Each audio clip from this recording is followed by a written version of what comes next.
ನಮ್ಗೆ ನೀವು ಇಷ್ಟೆಲ್ಲ ಕೂತ್ಕೊಂಡು ಅಲ್ಲಿ ನಮ್ಮನ್ನ ಕೂತ್ಕೊಳ್ಳಿ, ಬೆಳಗ್ಗೆ 8 ಗಂಟೆ ಬನ್ನಿ 7 ಗಂಟೆ ಬಂತೀರಿ. ಒಂದು ಟಿಕೆಟ್ಗೆ ಅಂಗಲಾಚಬೇಕು, ಆ ಸ್ಥಿತಿ ತಂದಿದ್ದಾರೆ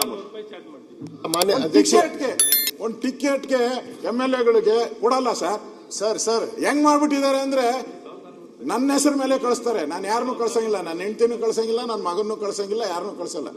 ಯಾಕಂದ್ರೆ ಗೊತ್ತು ಇವ್ರ MLA-ಗಳು ಯಾರು 90% ಬರಲ್ಲ, ಅದನ್ನು ಮಾರಾಟ ಮಾಡ್ಕೊಂಡ್ಬಿಡ್ತಾರೆ. ಎಂಟೈರ್ ನಮ್ ಜಮೀನ್ ಕೊಟ್ಟಿರೋದು 16 ಎಕರೆ 32 ಗುಂಟೆ. ನಮ್ ಟಿಕೆಟ್ಗೆ ಅವ್ರು ಎಷ್ಟು ಚಾರ್ಜ್ ಮಾಡ್ತಾರೆ? 2,000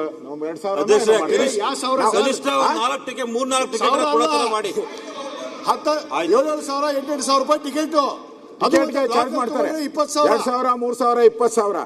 ಅವ್ರಿಗೆ ನಾವು ಇಷ್ಟು 16 ಎಕರೆ ಎಷ್ಟು ಕೊಟ್ಟಿದ್ದೀವಿ ಗೊತ್ತಾ? ಕೇವಲ ಅದು ಒಂದು ತಿಂಗಳಿಗೆ ನಮ್ಗ ಅಲ್ಲಿ ಚಾರ್ಜ್ ಮಾಡೋದು, ಅಲ್ಲಿ ಮ್ಯಾಚ್ ನೋಡಿ 8 ಗಂಟೆಗೆ ಚಾರ್ಜ್ ನಮ್ಗೆ 2,000 3,000. ನಾವು ಅವ್ರು ಕೊಟ್ಟಿರೋದು 1,600 ರೂಪಾಯಿ ತಿಂಗಳಿಗೆ.